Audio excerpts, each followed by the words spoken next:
ஜிதேந்திரராஜ் YouTube சேனல்ல இருந்து இப்ப நம்ம பெரியப்பட்டு வந்திருக்கோம். பெரியப்பட்டுல வந்து பாத்தீங்கன்னா யுவராஜா யுவராஜ்ங்கிறவங்க இதை நம்ம பேட்டி எடுக்க போறோம். இப்ப அவங்க மாட்டு பண்ணை பத்தி சொல்லுங்க. எப்படி மாடெல்லாம் கரெக்டா சனை பிடிச்சி கண்ணு போடுறீங்க, நல்லா இருக்குங்களா? கண்ணு நல்லா இருக்கும். கண்ணு நல்லா இருக்குங்களா? இப்ப கண்ணுக்குட்டி எல்லாம் எப்படி சூப்பரா இருக்குங்களா? நல்லா இருக்குது. அப்படியே பண்ணை காணுங்களா? அப்படியே மாட்டுற கண்ணுல இப்ப அவங்க பண்ணையை நம்ம பாத்துட்டு இருக்கோம். அவங்க பண்ணை எப்படி இருக்குன்னு இந்த கண்ணு அப்படியே பக்கத்துல போங்க. இப்ப மாட்டுக்கிட்ட போங்க, மாட்டு இருப்போம். இப்ப மாடு மேய்க்கிறது எல்லாமே நீங்க தான் பாத்துக்கிறீங்களா?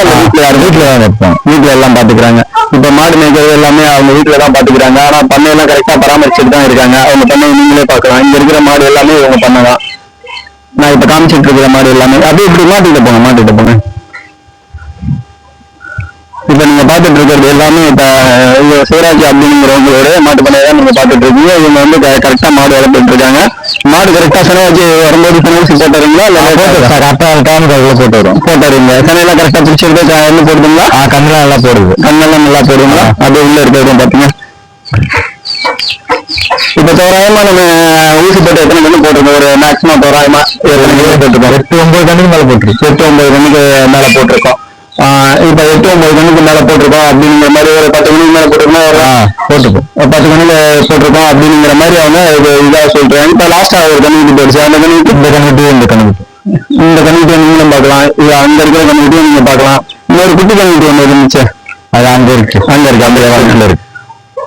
இப்ப ரீசெண்டா ஒரு கண்ணுக்கு போயிடுச்சு. எல்லாமே நம்ம ஊசி போட்டு பரம்ப கண்ணு ஓட்டிதான் நீங்களே பார்க்கலாம்.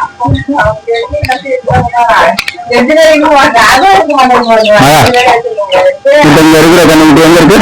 குட்டி கண்ணுக்கு இப்ப இந்த கண்ணுக்குட்டி நம்ம தான் போட்டு விட்டுருக்கோம். போட்டோ கண்ணுக்கு இது கால கண்ணுக்குட்டிங்களா? போட்ட கண்ணுக்கு இப்ப நம்ம ஊசி போட்ட கிடேரி கண்ணு நிறைய போடுதுங்களா? கால கண்ணு கிடேரி கண்ணு தான் போடுது. கிடேரி கண்ணு தான் போடுது. இப்ப நம்ம ஊசி போட்டு நிறைய கிடேரி கண்ணு தான் போடுது அப்படிங்கிற மாதிரி சொல்லியிருக்காங்க. இப்ப இங்க இருக்கிறது எல்லாமே நம்ம ஊசி போட்டுட்டு இருக்கோம். இந்த பேட்டியில வந்து பாத்தீங்கன்னா என்னுடைய சின்ன மகன் விளையாண்டுட்டு இருக்காங்க. அவங்கதான் என் சின்ன மகன் கோழிக்குள்ள போய் பிடிக்கிறதுக்கு ஆர்வமா இருக்காங்க. கோழிக்குள்ள பிடிக்கிறதுல ஆர்வமா இருக்காங்க. எனக்கு அவங்கதான் இப்ப ஸ்பெண்ட் பண்ணிட்டு இருக்காங்க. இந்த யூடியூப் சேனல் உங்களுக்கு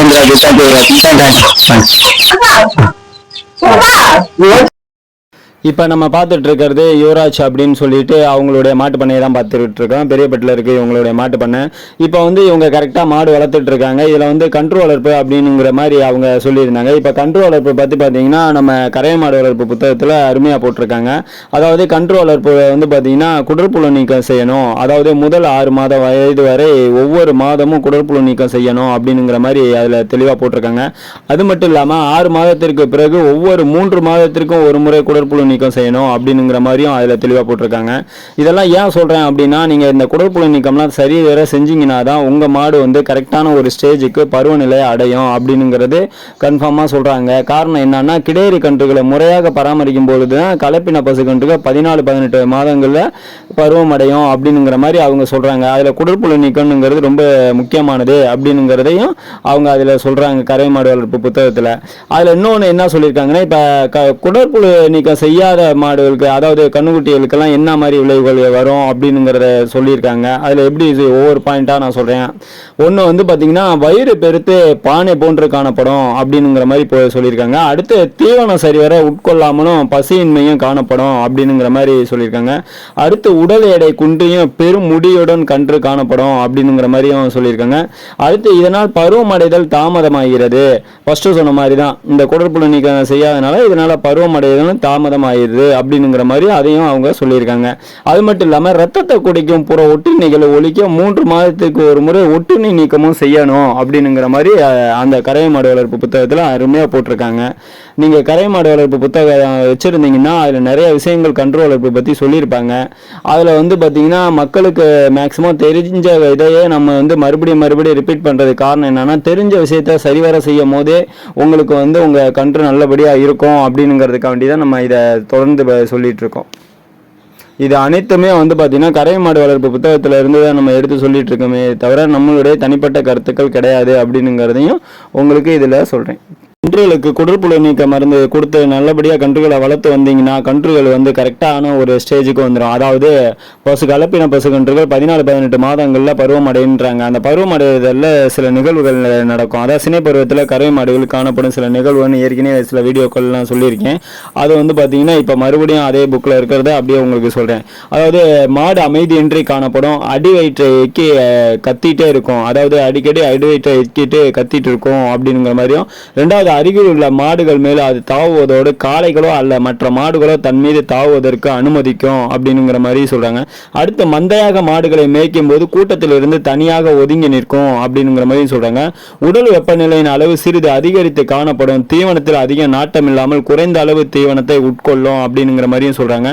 அடுத்து, அடிக்கடி சிறிது சிறிதாக சிறுநீர் கழிக்கும். அடுத்து வந்து பாத்தீங்கன்னா வாழை ஒதுக்கி கொண்டே இருக்கும் அப்படிங்கிற மாதிரி சொல்றாங்க.